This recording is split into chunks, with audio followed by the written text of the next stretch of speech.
All right, so today we're diving into something pretty unique. Personal finance, but from a spiritual angle. Oh, yeah. We got these excerpts from a Christian devotional podcast.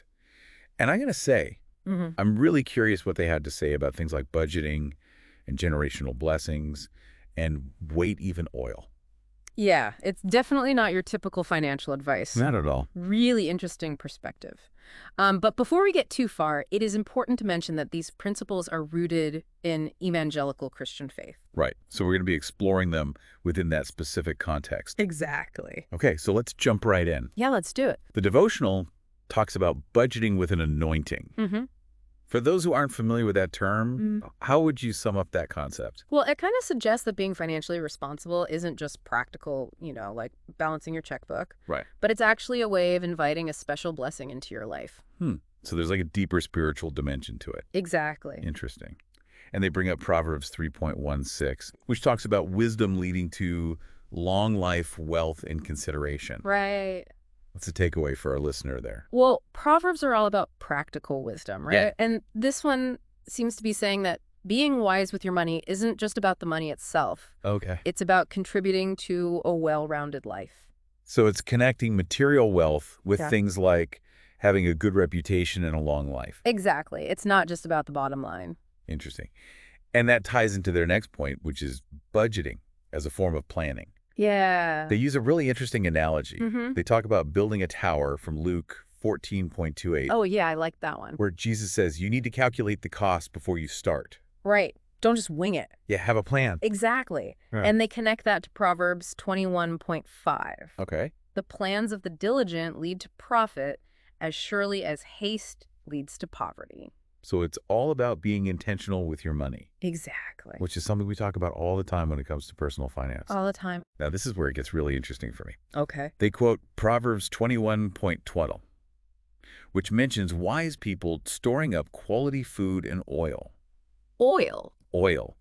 I'm curious, what's the significance of oil in this context? That's a good question.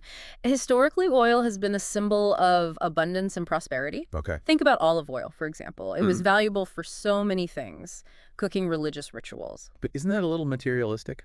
I mean, we're talking about faith and finances here. Yeah. How do those two ideas connect? I think it's not necessarily about material wealth itself, Okay. but about having resources for the future. Yeah. Not just living for today. Gotcha. Being prepared. Being prepared, exactly. So oil represents that sense of security, that safety net. Yeah, you could say that. Okay. Yeah. And that seems to lead into this idea of generational blessing, right? Mm-hmm. They quote 2 Corinthians 9.8, which talks about God blessing you abundantly so you have everything you need. Right. What are they getting at with that?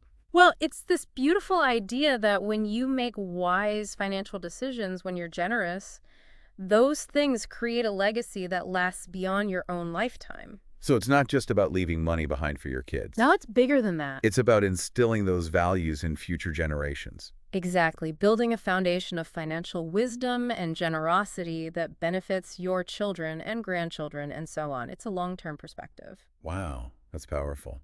Now, the devotional also includes a whole section on prayer. Oh, yeah. Specifically, 18 prayers focused on finances, national leadership, and spiritual revival. This is where I raised an eyebrow. I hear you. What's the connection they're making here? Well, a lot of the prayers focus on leaders having wisdom and integrity, especially when it comes to making economic decisions. Hold on. So praying for leaders to fix the economy. It's an interesting idea. Doesn't that kind of put the responsibility outside of ourselves? Well, it seems to reflect a belief that a nation's economic health is tied to the spiritual state of its leaders. The idea being that if leaders are guided by a higher power, they'll make decisions that benefit everyone. So it's like a trickle-down effect. Yeah, you could see it that way. Righteous leadership leads to a strong economy, which then helps individuals thrive financially. Exactly.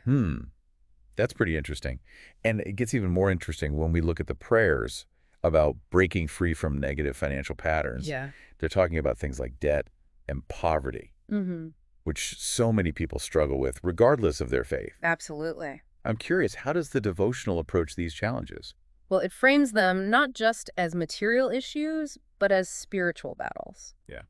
It encourages people to seek divine help to overcome those obstacles. So it's not just about creating a budget, it's about addressing what they see as the root cause. Exactly. They emphasize seeking guidance to make wise decisions, break free from those negative habits, and cultivate generosity and contentment. It's about aligning your actions with your beliefs. Now, one last thing before we wrap up this part of the deep dive. The source mentions something called the 2025 Uppercut Arise program. Yeah, I saw that. Any idea what that's all about? From what I gathered, it sounds like some kind of training or mentorship program focused on equipping people in those key areas, faith, family finances, and their future. That name, Uppercut Arise, it's pretty intense. It is. It definitely conveys a sense of, taking charge, rising above challenges. Sure. Really curious to learn more about it, Mm-hmm. but we'll have to save that for part 2 of our deep dive. Sounds good. So this 2025 Uppercut Arise program, Yeah, what about that? it says it's about equipping people for the fight of their family finances and future. The fight.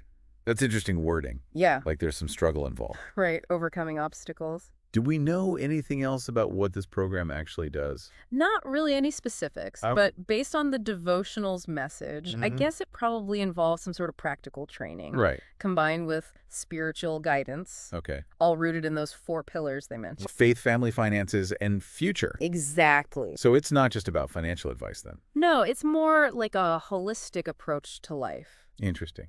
And that kind of connects with what we were talking about earlier. Yeah. About the link between personal finances and national leadership. Right. All those prayers for leaders to be wise and have integrity with economic decisions. Yeah, that really stood out to me. It's like they're saying our own financial well-being is somehow connected to how healthy the nation's economy is. It's a fascinating concept. It is. As if those in power have a responsibility to create an environment where people can succeed financially. But wait, what about personal responsibility? Doesn't that take the focus away from what we can actually control in our own lives? I don't think it's about absolving individuals of responsibility. Okay. It's more about recognizing how much influence those larger systems and structures have. So it's kind of a two-way street. Exactly. We're responsible for managing our own money well, Right. but leaders are also responsible for creating a system that's fair. Yes. a just economic system. It's definitely complex how those two things interact. For sure. Now, they also had those prayers about getting out of debt and poverty. Yeah. That's something so many people struggle with. Regardless of their beliefs. Exactly. So how does the devotional suggest people approach those challenges? Well, it encourages people to view financial struggles as more than just material problems. Right. It frames them as spiritual battles, too. Spiritual battle. Yeah. And it emphasizes asking for divine guidance and support to overcome them. So it goes beyond the practical steps like budgeting or getting a better job. Right. It's about addressing what they believe is the root cause of those struggles. Interesting. And what do they say that root cause is? Well, they talk a lot about breaking free from negative financial patterns, making wise choices, and ultimately cultivating generosity and contentment. Okay. It's about aligning your actions with your beliefs and looking for a higher purpose in your financial journey. That's powerful. It's not just about getting rich. It's about using your resources to do good and live according to your values. Exactly. It's about finding that balance between material well-being and spiritual fulfillment. This whole deep dive has really made me think. We've explored so many unique ideas. Yeah, about budgeting generational blessings, the role of leadership, and even the spiritual side of financial struggles. Oh, yeah. It's been a fascinating look at a very specific perspective on personal finance. Before we get to the last part of our deep dive, I want to hear your thoughts on one more thing. Okay. We've talked a lot about making our actions match our beliefs. Right. But what happens when those beliefs clash with reality? That's a great question. Like when things are tough? Yeah, one that deserves more exploration. We'll delve into that and more in part 3 of our deep dive. So we've talked about a lot in this deep dive. Budgeting as a spiritual practice, generational blessings, and even how leadership plays a role in the economy. Yeah, a lot to unpack. But you left us hanging at the end of part 2 with a really good question. Oh, right. What happens when our beliefs clash with reality? When things get tough. Yeah, that's a tough one. That's something a lot of people struggle with. Right, because the devotional paints this picture of financial stability as being directly tied to how faithful you are. But life is messy. Right. It's not always that simple. Definitely not. That's where I think discernment comes in. Discernment. Yeah, and critical thinking. Taking those principles and figuring out how they apply to your own situation.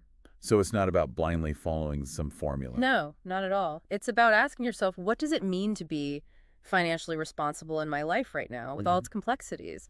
How can I use these ideas of wisdom and generosity and planning to deal with the challenges I'm facing? It's like the devotional gives you the blueprint, Mm-hmm. but you still have to build the house yourself. Exactly. And that might look different for everyone. Right. Maybe for some people, it means getting financial counseling. Or for others, it means taking a hard look at their spending habits. Or maybe finding ways to be more generous even when money is tight. Well, sometimes maybe it just means accepting that you're doing your best in a difficult situation. Absolutely. And finding peace with that. Finding peace. Yeah. It's about realizing that financial well-being is a journey, It is. not some finish line you cross. Exactly. There will be bumps in the road for sure. Setbacks and challenges. Right. But it's about navigating those with faith and resilience.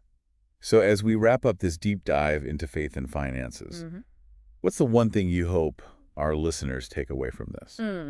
I think even if you don't agree with everything in this devotional, the core ideas are still valuable. You know, wisdom planning, generosity, asking for guidance. Those apply to everyone. Exactly, no matter what your beliefs are. It's about that connection between your values and your money, and living a life that has purpose and meaning, no matter what your circumstances are. Well said. It's about understanding that real wealth isn't just about your bank account. Right. It's about how you use what you have to make a positive impact on the world. Well, this has given me a lot to think about. Me too.